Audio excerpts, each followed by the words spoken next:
Hey, all, Scott here, hawking stickers for the back of your truck. They've got some great ones at LibertyStickers.com. Get your son killed, Jeb Bush 2016. FDR, no longer the worst president in American history. The National Security Agency, blackmailing your congressman since 1952. And USA, sometimes we back Al-Qaeda, sometimes we don't. And there's over 1,000 other great ones on the wars, police, state, elections, the Federal Reserve, and more at LibertyStickers.com. They'll take care of all your custom printing for your band or your business at thebumpersticker.com. LibertyStickers.com. Everyone else's stickers suck. All right, y'all. Welcome back to the show.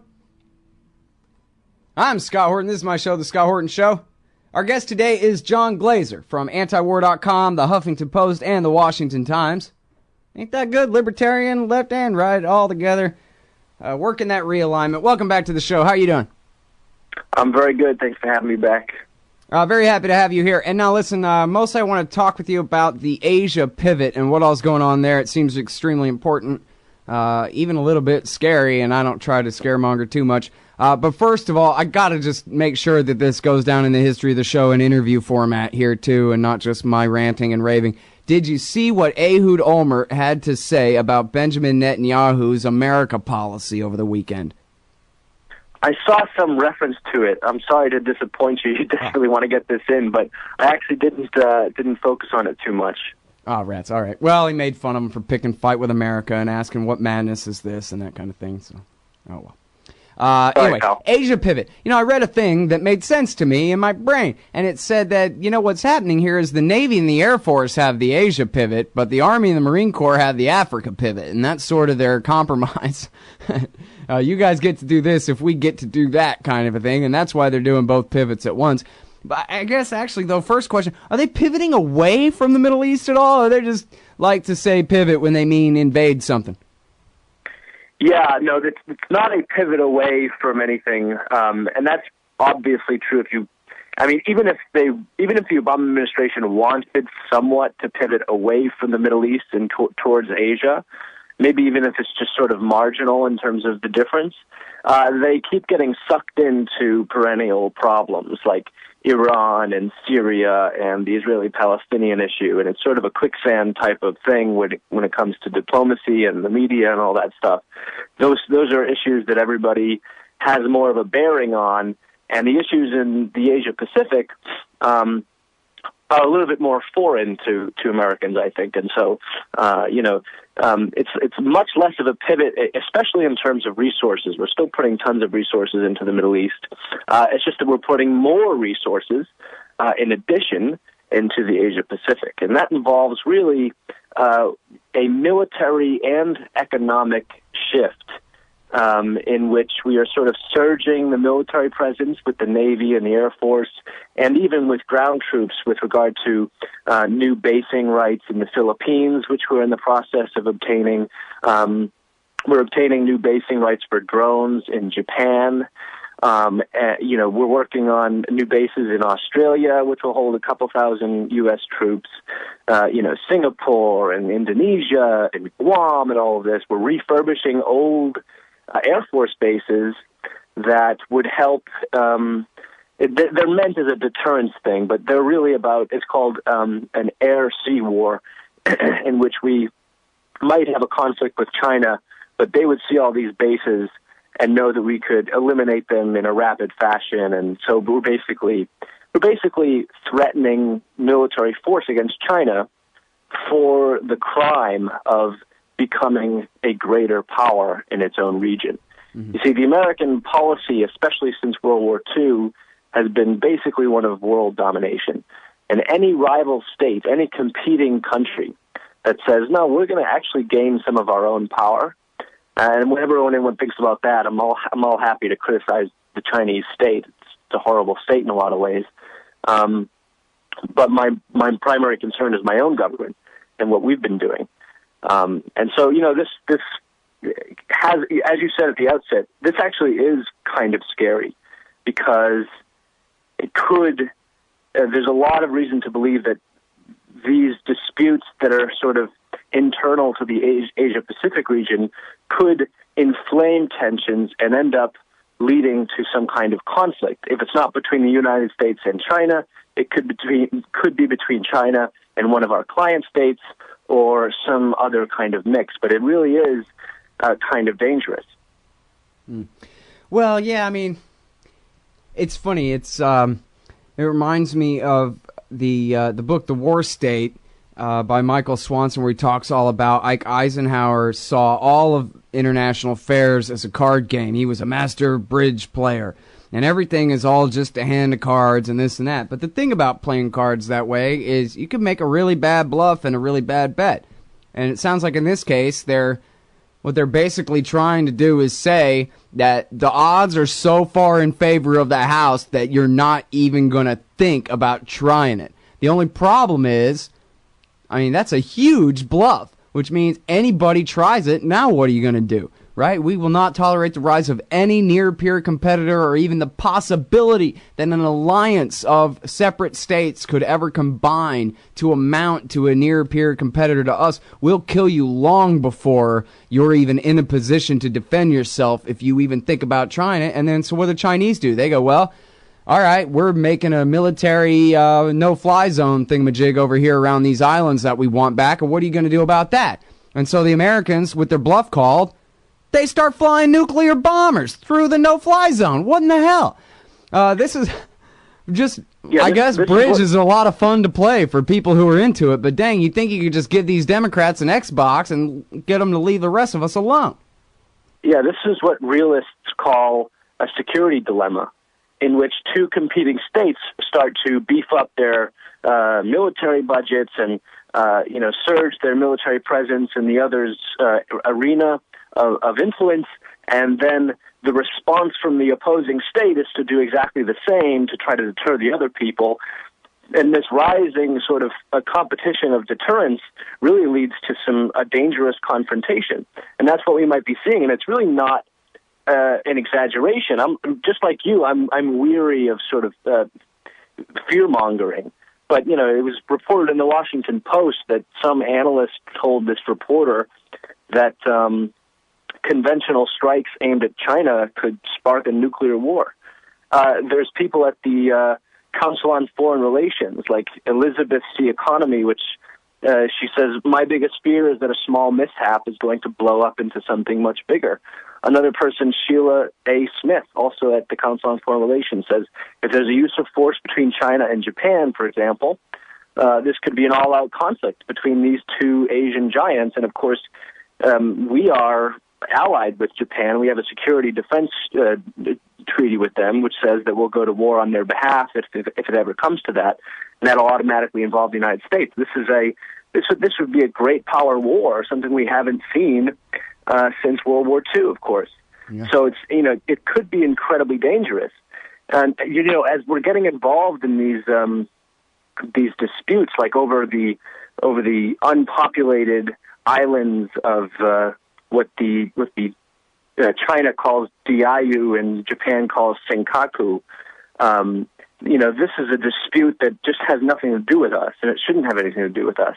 The competing claims to the islands go back to a long ways. China claims that they owned them back during the Qing dynasty, and in 1895, if you fast forward a long way, Japan annexed the islands because Japan was an imperial state back then. Then after World War II, when Japan was defeated, it sort of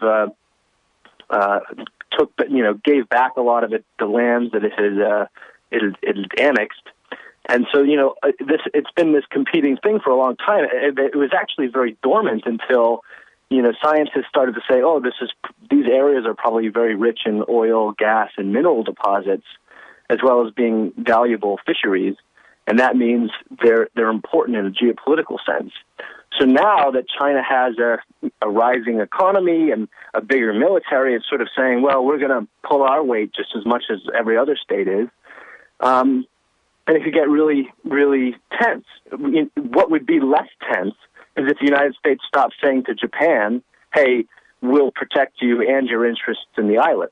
Or if the United States stopped saying to the Philippines, hey, we'll protect you and go to war for you and protect your interests in the islands. We're sort of inflating the tensions that otherwise would probably be a lot more dormant, given that China is a bigger power than these states and has a bigger military at the time. So it's not just that they're it's not just that the Philippines and Japan are talking tougher than they would because they know that we have their back. It's that we're telling them to go ahead and puff yourself up and talk as much smack as you want because we've got your back. That's right. There was an interview with the Chinese foreign minister, I believe, which he told I think it was the Foreign Policy magazine, that hey, we know that the United States is behind us, and so we're not very scared that China's going to do anything out of the ordinary. Of course, that's not what China's thinking, But the whole thing is ridiculous. I mean, the alternative to all of this mess, all of these entangling alliances that might lead to war, is simply for the United States to stay out of it. I mean, it wouldn't affect our national security. It really wouldn't affect our economy even. The fact that China's a growing economy is a good thing for people like you and me. Free trade is very good. It's very helpful. It's very nice. It's very peaceful most of the time. It's only a zero-sum game when states get involved. And they want to say, no, we want the biggest economy in the world, and we want protectionism for our economy as opposed to yours, and all this kind of stuff. They're the ones that fight it out. But free people can get along great with trading economies. And the whole thing is ridiculous. I mean, what if we just stayed back instead of saying what we're saying, which is China can't use any coercion or force to change the status quo? Well, yeah, that's rich coming from the United States, who very explicitly operates on the basis of force and coercion as a means to an end. I mean, we see that with Iran. After every statement, after every official statement that's ever said about Iran, even during diplomacy, what you hear is, we reserve the right to defend ourselves or use all options on the table. During the Syria debate, it was very clear that we were saying force is a viable option for us to clear this up and stop the war, or to at least address the alleged use of chemical weapons. So China just views us as a total hypocrite, which of course we are.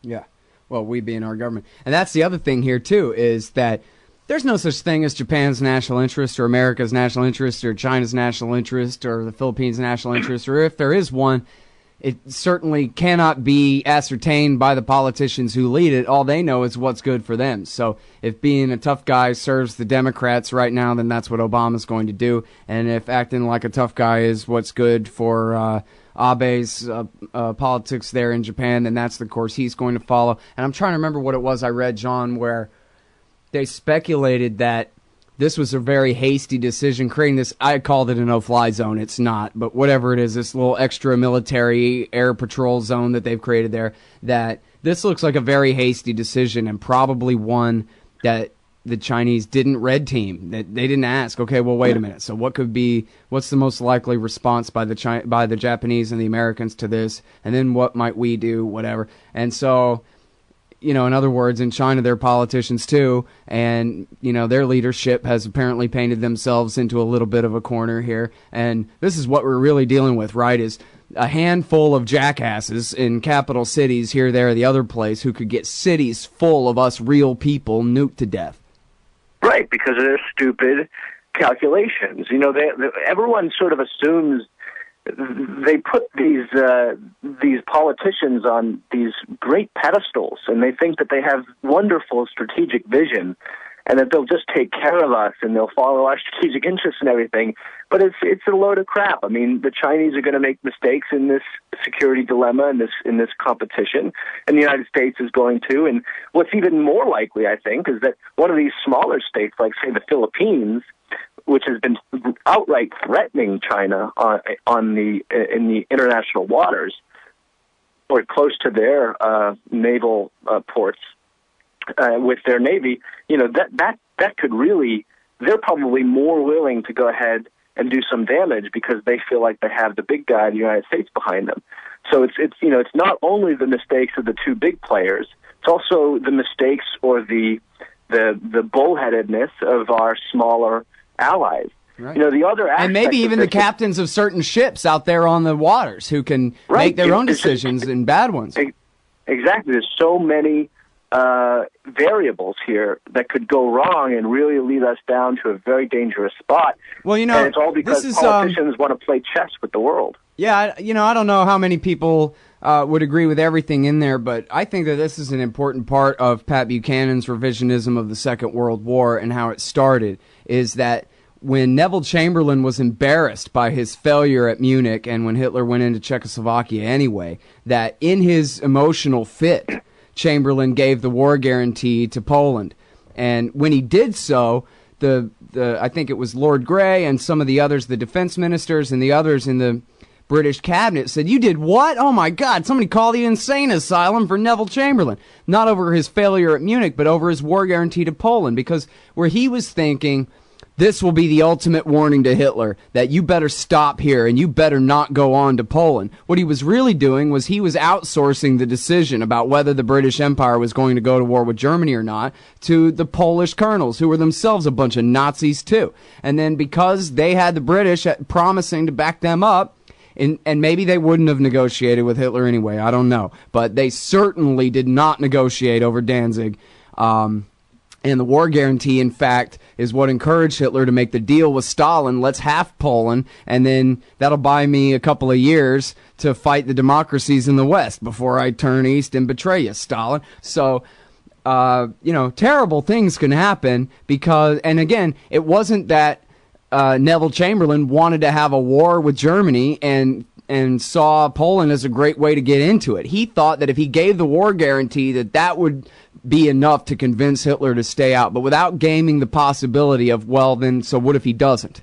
And that's the kind of thing we're doing here. We're letting not just the Prime Minister of Japan, but any number of people outside of our own state, which is bad enough, decide on whether America ought to go to war. And a real one, as you said, against a major power that has H-bombs, and thanks to Bill Clinton, the means to deliver them.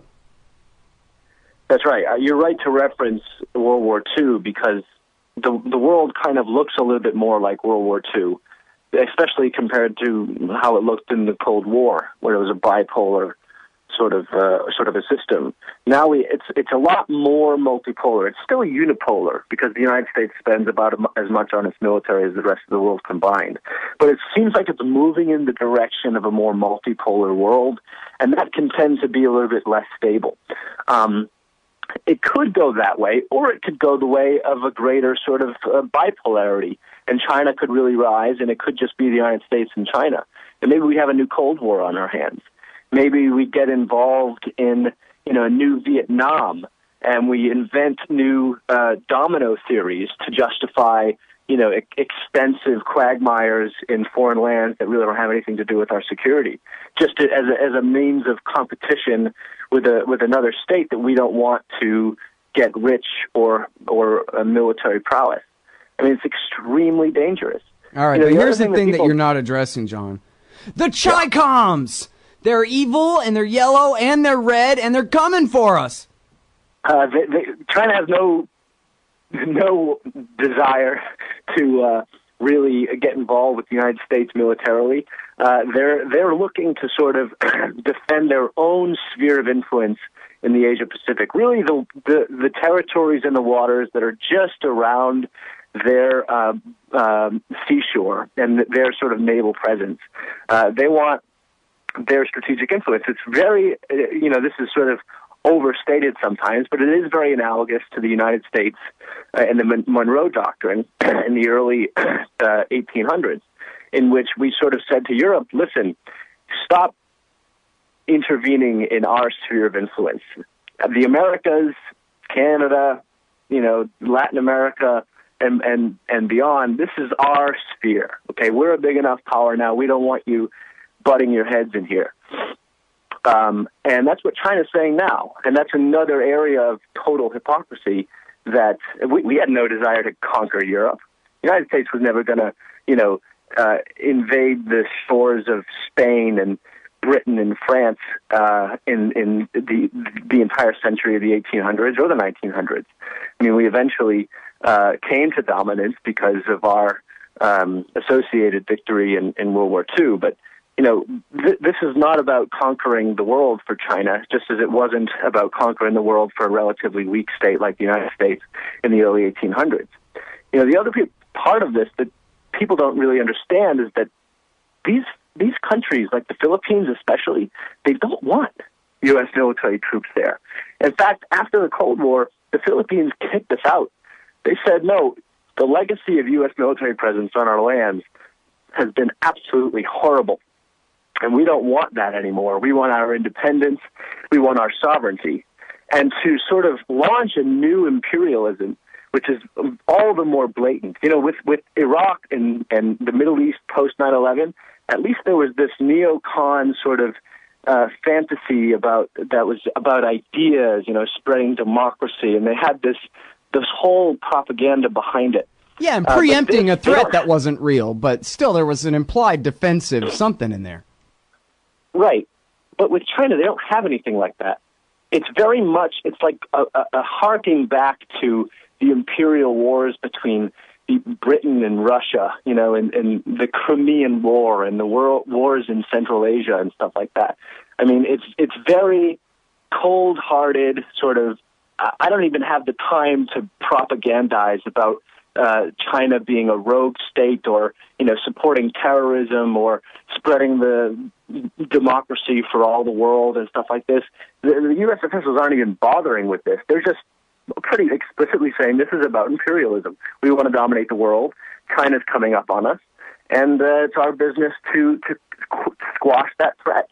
The real question is whether China's going to just obey and lie prostrate, you know, and sort of give us their behinds to go screw again, or they're going to say, no, we don't want to obey you, and then we could come to a head unless people in Washington get better heads and start to see that we can't continue on this road of world domination for our own resources and our own lives and our own security. It's dangerous. Right. Well, and especially, again, this will be the 10th time the word ridiculous was used in this interview, I think. But here, China's our number one trading partner. China's everything. Never even mind if we had a nuclear missile shooting war. How about just if, you know, trade relations were frozen? It would be the complete and total destruction of their economy and ours. And for a while, I mean, the recovery would be, would take years and years. Never mind the hole that they've already dug for us with this economy the way it is. That brings up a really important point, Scott, because not only is this a military surge in Asia Pacific, but it's also an economic war. So the United States realizes that China's a huge trading partner. They own a lot of our debt, so on and so forth. And so what we're doing now is we're engaging in extensive diplomatic talks that are mostly secret. WikiLeaks just had a leak about this, like last month. The TPP, it's called, the TTP, it's Trans-Pacific Partnership. And we're talking with all these Asian states and saying, yeah, we're going to do a free trade deal. In reality, there's a lot of corporate welfare and economic protectionism involved. But there's something interesting about it. It's a Pacific partnership, Trans-Pacific Partnership, and it doesn't include China. It includes all these Asian countries, all these Pacific countries, but not China, because the United States wants to engage in an economic warfare with China. They want to exclude China from the global system of trade. And this is the first effort to try and do that. And it's really kind of astonishing what this TTP deal is really about. And I encourage everyone to read. I wrote an upcoming piece for the Future of Freedom about it, and there's you can go on WikiLeaks and read their release. They released a 95-page leaked document, a chapter of the deal, and nobody really knows about it except for a few people. But this guy apparently leaked it, and that's good for us to know. But this is an economic war as well as a military war. Mm. All right. Well, now, so for the last couple of minutes, talk to me about the economic war with China and what, if anything, you think it might have to do with the continued occupation of Afghanistan that they're at least trying to negotiate. I guess maybe the first question there is Karzai really standing up to them about this? Or this is all just for show, for temporary like usual, and then they are staying? And then is that about China or is that about anything? We talked about this before. First of all, yes, Karzai does seem to be standing up to the United States a little bit. He's refusing to sign an already written security deal, which would govern the presence of U.S. troops beyond 2014, probably into 2024 and stuff like this. The U.S. war in Afghanistan is a failure. The insurgency is still alive and well. We haven't built a state the way they wanted to build a state. It's a corrupt and horrible state that can just collapse at any minute, probably without U.S. support. So the mission there has failed, and that's why the Obama administration, I think, is the main reason, wants to continue to occupy Afghanistan. An additional security reason is that they want to continue to do drones in Pakistan, and Afghanistan offers the only and perfect state to be able to do those kind of cross-border attacks. The economic argument, the sort of geostrategic argument for Afghanistan, I think is probably a little bit less important in the minds of Washington. I think that there is something to be said about strategic competition with China in the Central Asian region. China has been doing oil deals and pipeline deals and trade pacts and all this kind of stuff with a lot of the Central Asian states. And, Afghanistan is one of them that they're sort of working on as well, although it's hampered by the war. And certainly, I think China probably would try to take advantage of some economic opportunities if U.S. military presence were to be withdrawn. And that could be one argument in favor of keeping U.S. troops there, according to people making policy. But, that again, I think is inflated incredibly. I don't think that you can really argue that it's in U.S. interest to continue to keep U.S. troops in a country where they have been for a decade, where they continue to be killed, where they continue to prop up a corrupt and weak and feebled state, and where they continue to spawn new enemies in the United States, where they continue to, invigorate an insurgency against us. I mean, there's all kinds of reasons to leave, and they far outweigh, even in the minds, I think, at least they should, the realist minds of, national security makers, policymakers. They should really just get the heck out and pull our guys out of there, because it's not worth the security competition with China. Yeah. The gains couldn't possibly be worth the cost at this point. I think that's pretty much unanimous among everybody who's not in the military or a Democrat at this point. Anyway, thanks very much for your time, John. Appreciate it as always. Thank you. All right, everybody, that's John Glaser writing for antiwar.com, the Washington Times, and the Huffington Post. Fact. The new NSA data center in Utah requires 1.7 million gallons of water every single day to operate. Billions of Fourth Amendment violations need massive computers and the water to cool them. That water is being supplied by the state of Utah. Fact. There's absolutely nothing in the Constitution which requires your state to help the feds violate your rights. Our message to Utah: turn it off.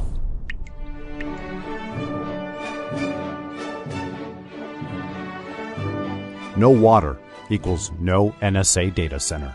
Visit offnow.org.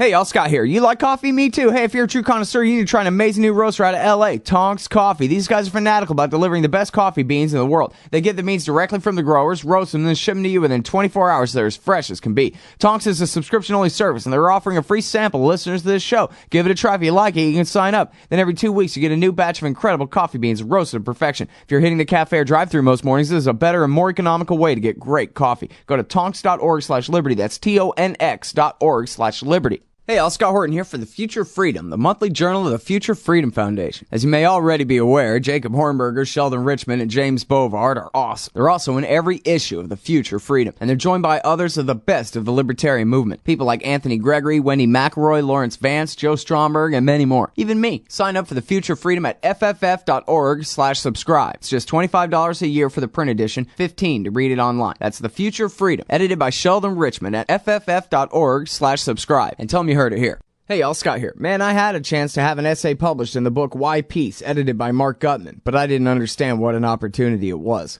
Boy, do I regret I didn't take it. This compendium of thoughts by the greatest anti-war writers and activists of our generation will be remembered and studied long into the future. You've got to get Why Peace. you've got to read Why Peace. It features articles by Harry Brown, Robert Naiman, Fred Bronfman, Dahlia Wasfy, Richard Cummings, Karen Kotowski, Butler Schaefer, Kathy Kelly, Robert Higgs, Anthony Gregory, and so many more. Why Peace? Because war is the health of everything wrong with our society. Get Why Peace down at the bookshop or Amazon.com. Just click the book in the right margin at scotthorton.org.